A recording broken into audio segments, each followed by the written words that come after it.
2026年最重要的3个新能力，第一个呢是驾驭的能力，第二个是延长自己间的能力，最后一个是我们要可以重新去梳理究竟该如何调整的这一个能力啊。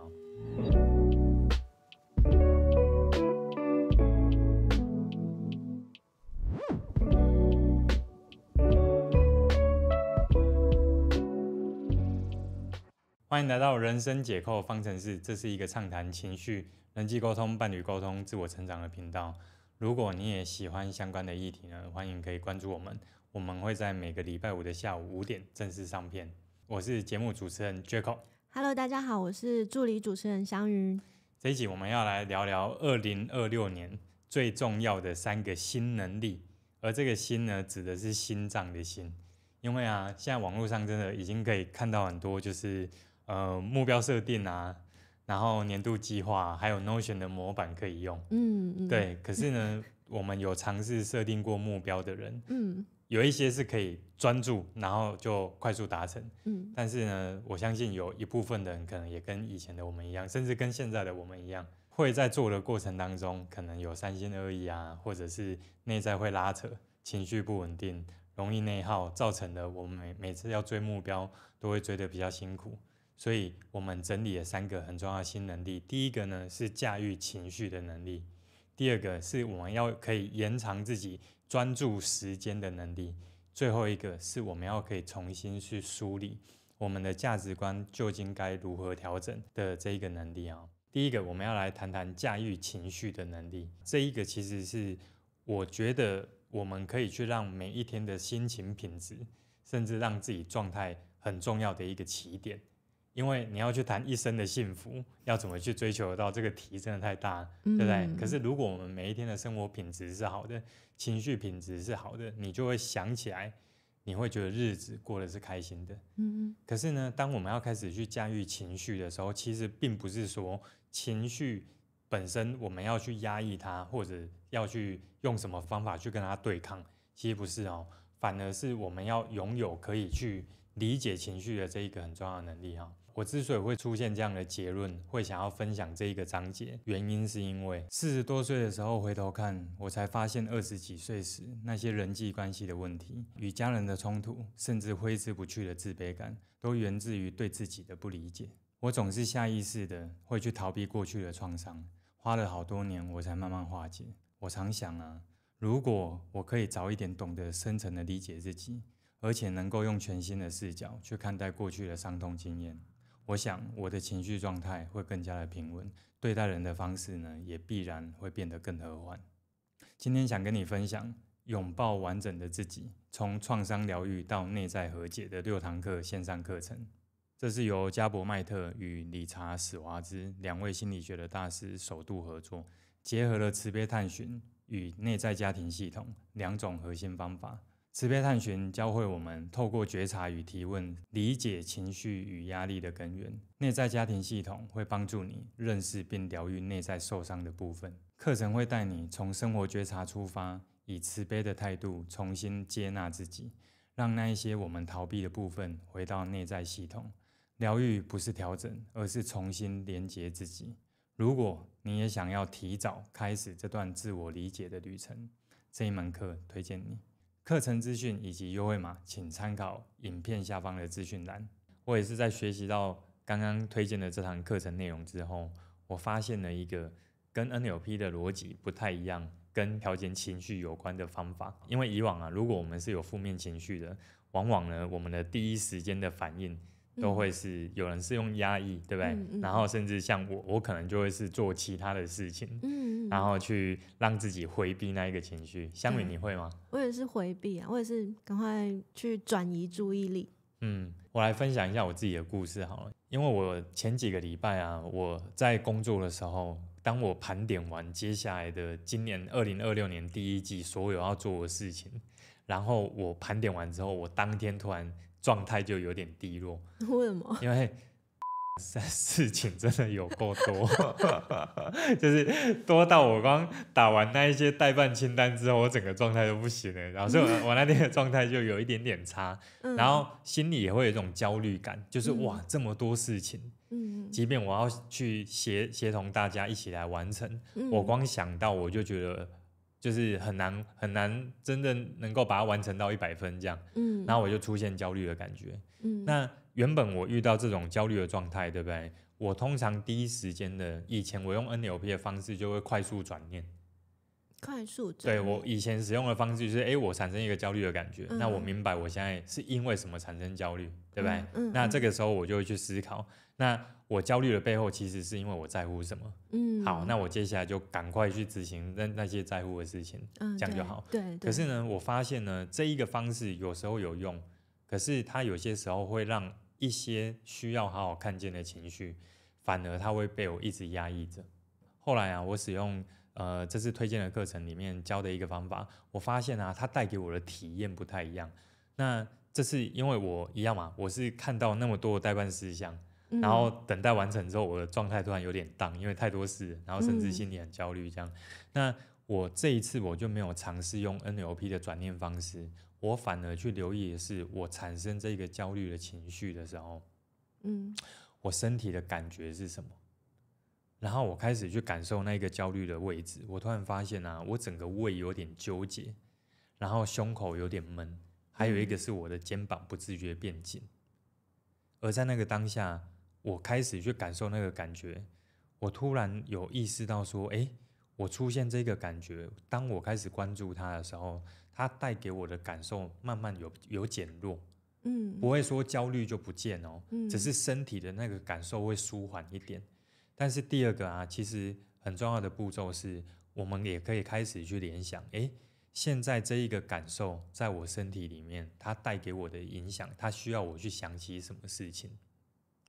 因为我那时候就开始关注那一个感觉，然后我就突然想起了，其实我在更年轻的时候，我就有一次人生的体悟是说，因为早期就很担心自己没办法解决未来的问题。都会很希望可以赶快成功，对，然后赶快赚到钱，所以那时候只有欲望很急，可是呢，能力没有跟上，然后每天处在焦虑跟恐惧当中，反而事情没办法做好。那到后来，终于意识到说，如果我只要可以去让自己不断磨练解决问题的能力，那不用去担心未来的题解决不了，我们终究能找到方法。这时候我们是不是就可以变得不要那么的急躁？让自己呢焦虑的状态可以平缓下来，可以比较好好的去做事。这样，其实这是我年轻时候有过的体悟。可是啊，我没想到是到今年，仍然遇到很多事要面对的时候，过去的那个思维惯性一样又跑出来。所以其实，在那个我产生一个焦虑的感觉，接下来我去关注那一个感受，我没有再逃避它，没有用其他的方法去回避它，我就会去关照那一个感受。而在关照感受它平缓下来之后，我去思考这个感受是要让我去想起什么事情。它让我想起曾经的感悟的时候，不夸张，我那时候真的光想到的那一刻，我胸口跟胃这里就稍微有更加敞开的感觉，因为这是我曾经有过的体悟。然后我心里就浮现一句话，就是说反正这个就是我曾经看开过的，只是我不小心回到原本的那一个惯性而已。所以在那一刻呢，那个焦虑的感觉就没有再影响我投入在工作里面的专注度。这样，所以啊，如果我们要学会跟情绪相处的能力，我分享3个很简单的步骤，让大家可以执行。然后，第一个是，当我产生一个情绪的时候，请你记得可以在那个当下呢，不用急着回避它，而是先去问一下，我自己产生的这一个情绪，如果给它一个名字，这个情绪的名字是什么？第二个呢，我们要开始可以先把我们的专注力不要放在事件，而是放在我们当时身体产生的感觉。当我们产生的感觉，你可以慢慢去留意它作用在哪一个位置，甚至呢，让我们自己练习去感受那一个不舒服，而且我们也不会怕。这个时候，我们也在训练自己，未来遇到情绪不会想要用其他的行为来逃避。可是如果这个情绪是生气的话，我一直在心里面想说，我现在好生气，我现在很生气，我现在的情绪是很生气，好像只会更加剧这一个不舒服的感觉。所以啊，你看哦，你刚刚在讲的仍然都是在想什么事，生气是个情绪啊。对，所以你生气的情绪作用在哪里？生气那个感觉在哪里？胸口吧，在胸口，对不对？对。好，那如果你现在关注的是胸口胸闷的感觉，这时候你大脑的专注是在事情让你生气的那些事情，还是你现在专注回自己身体的感觉？好像是专注在那一股不舒服的感觉。对，那如果我们专注在那个不舒服的感觉呢？这个时候，如果你先把身体的感知都放在自己的身上，其实呢，你如果再搭配了调整你的呼吸，让你的吸气跟吐气的时间慢慢变长，你会发现哦，你的神经会稍微比较就是松弛下来。对，所以其实刚刚香允提到一个很好的问题哦，有些人会以为啊，当我要去专注情绪的时候，我是在专注那件事，因为他把事情跟身体的感觉全部都揉在一起，成为一块哦。但是其实我们这里要真正留意的是，我们关照自己的状态。我可不可以理解成就是自己的那个生理反应？也可以，我觉得生理反应它是其中一块，但是我觉得更多的是，当你把你的注意力专注在内在的时候，对，专注你身体的这一个感觉，它有点像是在调动你专注力的位置。对，而且还有第二个，我觉得很重要的是，我们开始可以遇到那种生气的感觉，然后呢，我不会去想要透过其他的方法去压抑它。不信你看哦，我们现在回想一件事，你过去一生气的时候，你真正在乎的事情是你身体的感觉，还是你正在生气？就是那件事情啊，就那件事情，对不对？所以那个当下，你整个大脑在思考，是不是就是事情我该怎么做，他为什么要这样？对不对？那我们现在比较成熟一点，我们可能就会选择离开现场。可能我们离开现场回到房间的时候，这个时候你会想起的是身体的感觉，还是刚刚那件事？刚刚那件事，还是那件事，所以你就会一直在那里面绕，对不对？对，就好像一直在钻牛角尖。对，所以你会发现啊，当我们过去会产生那种负面的情绪，影响我们很久，很有可能我们放任自己大脑思考的都是不断的内在对话，然后不断的去思考说为什么，为什么？对，那这个时候你的那个负面情绪的感受，它越来越高涨了。可是因为你的想法加速了这一个感受变得更强烈。对，而这个时候我们就选择了做其他的事情，来压抑那个感觉。对，所以整个过程呢，都是想办法去让一个不舒服的感觉解掉。可是整件事情产生的感受，即便我们做完其他的行为了，那一个感受会不会影响我们好几天？其实还是会的，想到都还是会，对，想到还是会气。所以其实我觉得对我们而言啊，在修炼这一个驾驭情绪的能力，我觉得第一个很重要的关键就是我们遇到那个负面情绪带来身体不舒服的感觉，我们要有过几次你直接去面对那一个不舒服的感受，然后感觉他那个情绪的强度呢由高到低，那你就会知道这个不舒服没有什么好可怕的，那这样你才更可以去静下心来想，那这一个情绪其实是想要告诉我什么事。就有点像我刚刚讲，产生一个焦虑，我感受那个情绪的变化，接下来我变得比较稳定一点，我开始去想这个焦虑的源头是什么。那当我想到一些事情，我内在的认知又找到一个平衡点，找到一个合理的判断，这件事对我而言，它就没有再影响我后续的那几天。所以啊，我们刚刚总共谈了几个步骤。第一个步骤是产生情绪的时候，给这个情绪一个名称。第二个，我们可以去感受身体带来的这种就是不舒服的感觉。第三个比较重要的是，我们也可以去想，究竟这一个情绪有让我联想什么事吗？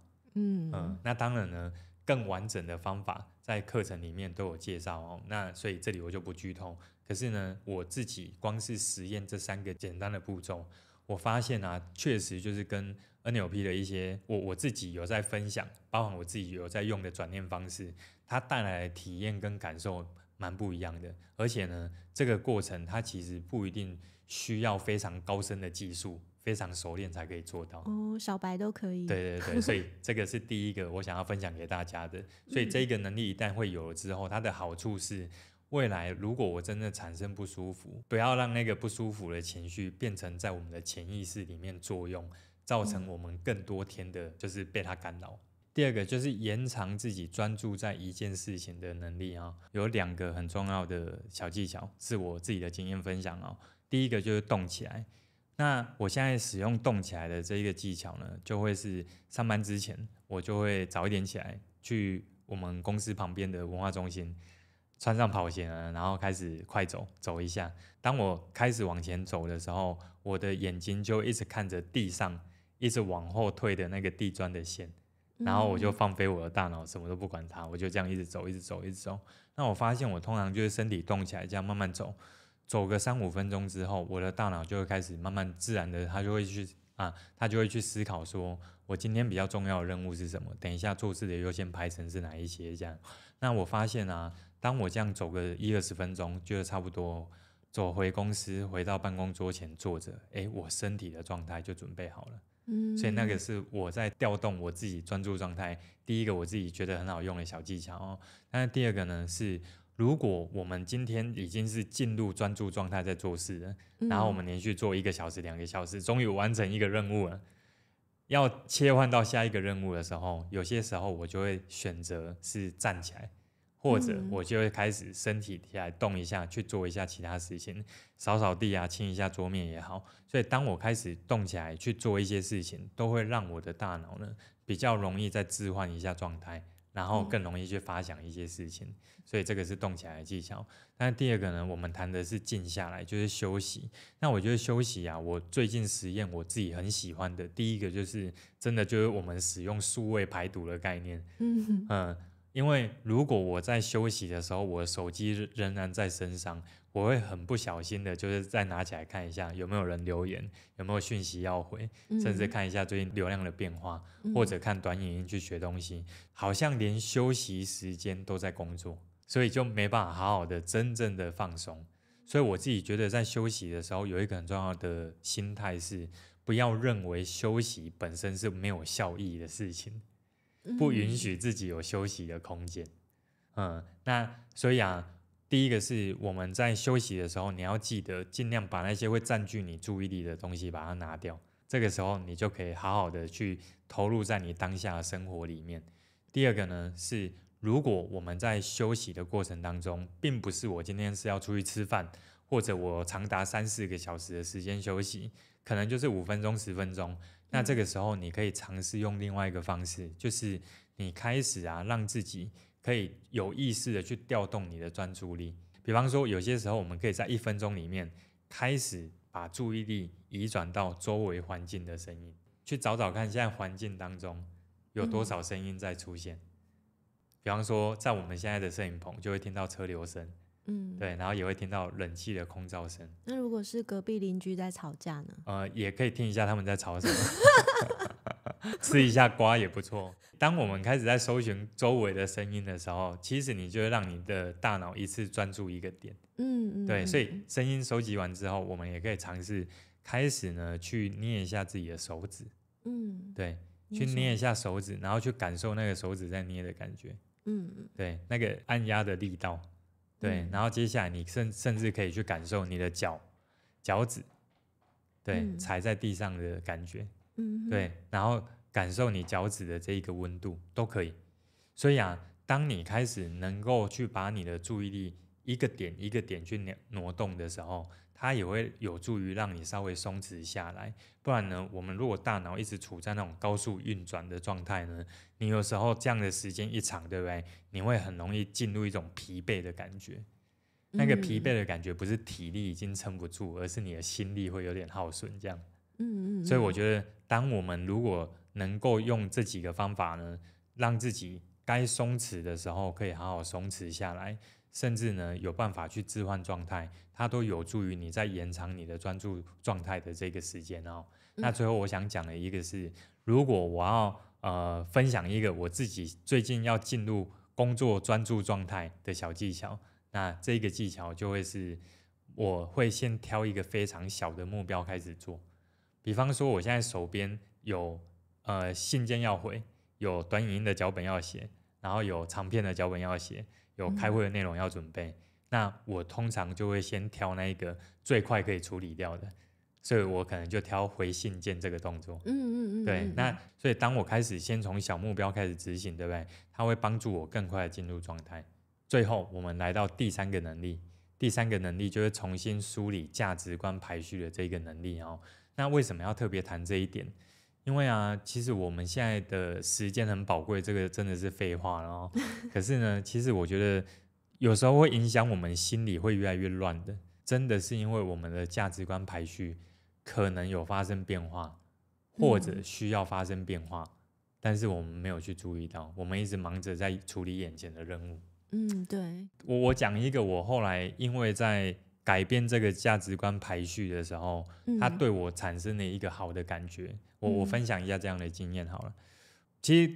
大家如果是有长期看我的影片的，应该有发现我后来的一些影片啊，蛮常会谈到如何让心可以静下来，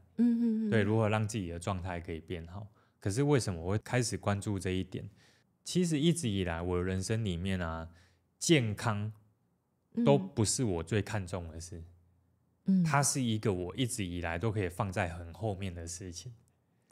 对，所以我的价值观第一个就是一定要有足够的这一个收入。对，那这个足够的收入，它才可以让我支撑我的家里，对不对？所以支撑家里很重要。然后呢，能够带给家里好的生活品质很重要，甚至呢，能够让学院稳定发展都很重要。所以当这些重要的成绩已经高过于我的健康的时候，我在拼一件事情是会义无反顾的拼到底。可是啊，也因为这样，我才发现我的去年的下半年生病的次数真的变多了，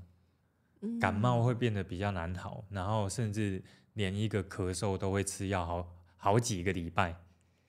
那当我的身体跟不上了，我的健康状态开始出现问题了，我其实想要好好的把工作做好，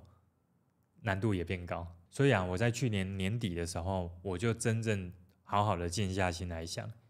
我2026年如果要能够有更好发展的一年的话，那我更应该要看重的事情会是哪一些？曾经我没那么看重的事情，是不是我要好好的看重它？所以我在想完这一个的时候，我就毅然决然的把健康摆在比事业更重要的位置。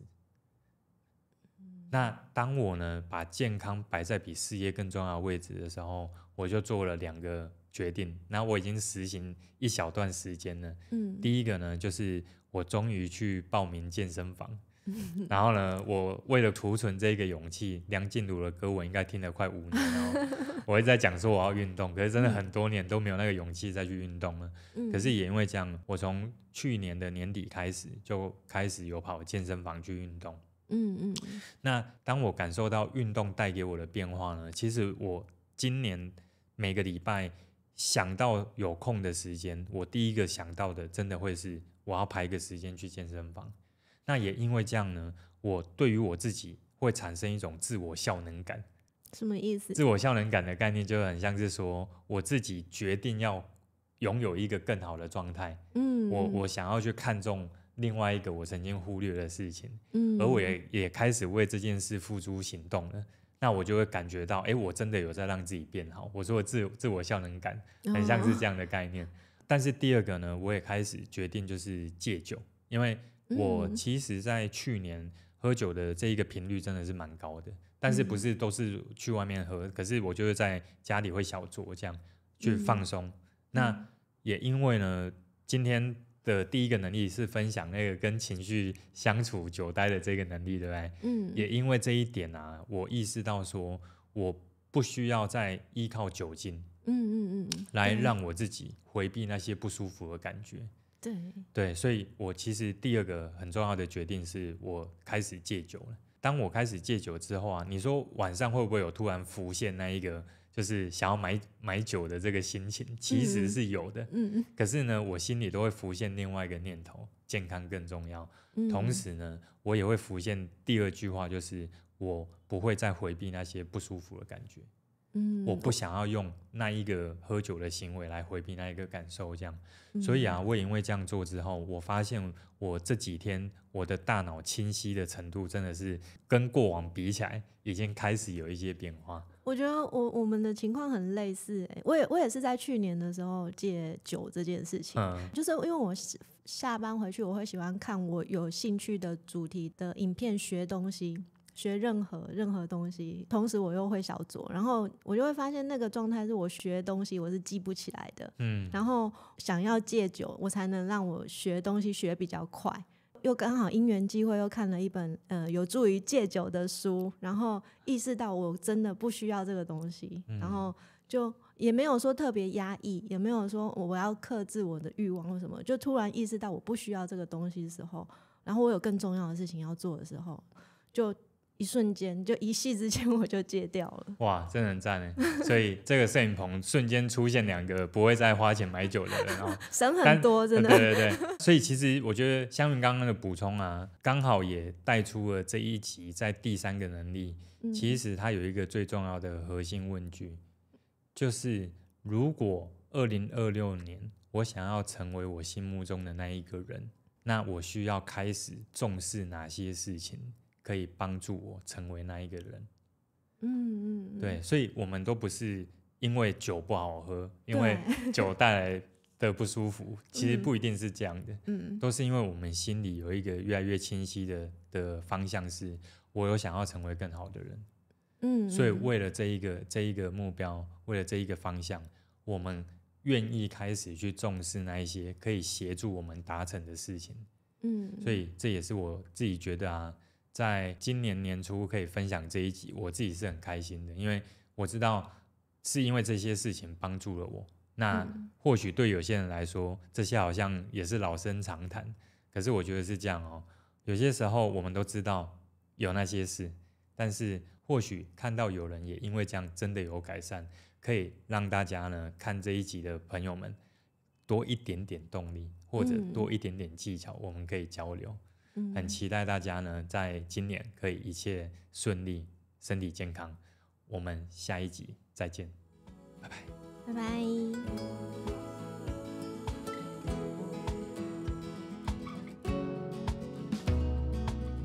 拜。